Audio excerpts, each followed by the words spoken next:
Nous allons coter cette vue pour compléter les annotations.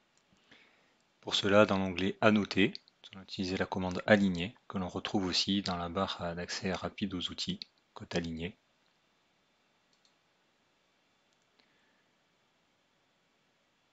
Il y a évidemment toujours des types dans Revit, donc éventuellement ici différents types dans ce projet, dans ce modèle pas particulièrement. Donc pour coter, il faut choisir, on a plusieurs possibilités, même si Revit va nous donner la liberté de ce qu'on a ici, mais on va pouvoir coter à l'axe du mur, aux faces du mur. À nous de bien choisir le trait. Je vais laisser axe du mur, sachant qu'on a toujours la possibilité de modifier.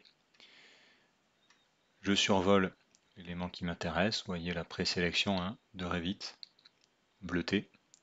Un premier clic, un deuxième clic. Je vais venir au bas de ma fenêtre. Je clique, je poursuis sur tous les éléments qui m'intéressent.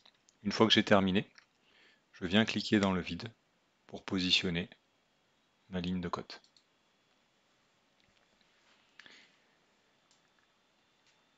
Échappe. Voilà. Alors, on constate que les unités sont en mètres. On voit aussi le trait est un petit peu près, des fois. Voilà, c'est pas très intéressant d'avoir des traits qui traversent comme ça notre dessin. Donc on va gérer l'apparence des cotes. Tout d'abord, on va aller dans l'onglet Gérer, Unités, pour voir dans quelles unités sont utilisées. Je vois ici, distance, longueur, j'ai bien des mètres. Si je clique sur ma ligne de cote, et que je vais dans Modifier le type, je descends, alors j'ai beaucoup de paramètres ici que je peux régler. Je retrouve ici les unités. Et vous avez, dans ces unités, utilisé les paramètres du projet. Il va retrouver les paramètres qu'on vient de voir. Si je décoche, je peux indiquer pour ces cotations une autre façon de coter. Par exemple, si je veux que ce soit en centimètres, vous voyez que là c'est mètres et centimètres, donc au-dessus d'un mètre, il est en mètres, en dessous, il est en centimètres. Je peux lui dire que je veux au centimètre. Arrondi, ben oui, en centimètres, ce sera très bien, 0 décimal. OK. Appliquer. Voilà, il a bien pris les modifications. Autre chose, je remonte dans le graphisme. Je peux gérer la ligne d'attache. La ligne d'attache, c'est celle qui vient, entre guillemets, attacher l'objet à la ligne de cote. En tout cas, qui permet de bien faire le repère. Alors, il y a un espacement par rapport à l'élément. C'est bien ce qu'on veut. Et on peut gérer ici, espace entre la ligne d'attache et l'élément, la valeur de cet espace. Donc, je vais l'augmenter. Passer à 5, comme ça on va bien le voir. Appliquer. Et vous voyez le retrait ici de chaque ligne d'attache. OK. Alors mes cotations sont l'aspect qui m'intéresse. Par contre, ce n'est pas très judicieux d'avoir coté sur cette façade de la fenêtre. Je veux juste coter mes murs et puis je voulais aller jusqu'en bas. Je vais pouvoir modifier cette ligne de cotation, je la sélectionne et dans le ruban je retrouve modifier les lignes d'attache. Je peux venir par exemple pour enlever cette cote de 198, 80, 198, 131, je ne veux pas la fenêtre, je vais recliquer sur l'élément qui est coté. Et vous voyez que la cote propre à cet élément disparaît. Donc je reclique ici, alors, je vais dézoomer pour qu'on voit. Voilà, la cote est enlevée, impeccable. Je veux ajouter certaines cotes, donc je vais aller chercher par exemple le bas de mon mur. Et puis tout en haut, la jonction.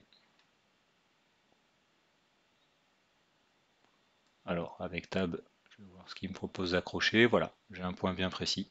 Je clique, j'ai la cote. Et quand j'ai terminé, je viens cliquer dans le vide. Ma ligne de cote a bien été mise à jour. Voyons maintenant comment coter l'inclinaison.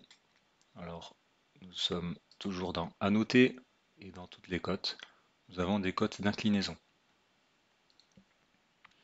Plusieurs possibilités, alors je vais survoler déjà pour voir. Vous voyez, c'est un triangle qui apparaît. Ou j'ai la possibilité également de mettre une flèche. Si je vais dans Modifier le type, je retrouve ici le format des unités.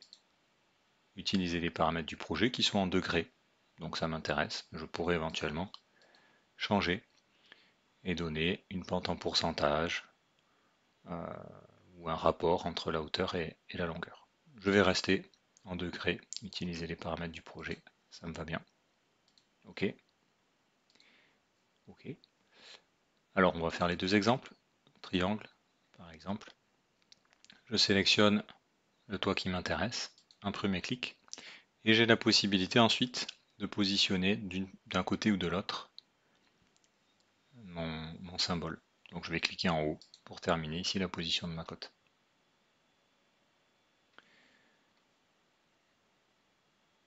Même chose ici, je vais le positionner cette fois-ci voilà, sur ce trait mais en bas. Pardon, je clique et je reclique pour le mettre en bas. Sauf qu'ici, échappe, voilà, c'est pas très bien positionné. Donc je peux venir sélectionner cet élément et puis venir donner un décalage. Voilà, si je veux le coller par exemple sous le toit, voilà, je peux venir choisir la position par rapport au trait qui a servi de référence pour ma cote. Voilà, je pourrais aussi évidemment utiliser une flèche, donc lors de la création, ou une fois après avoir une fois qu'on a déjà positionné notre cote, il n'y a pas de souci, Revit prend le changement.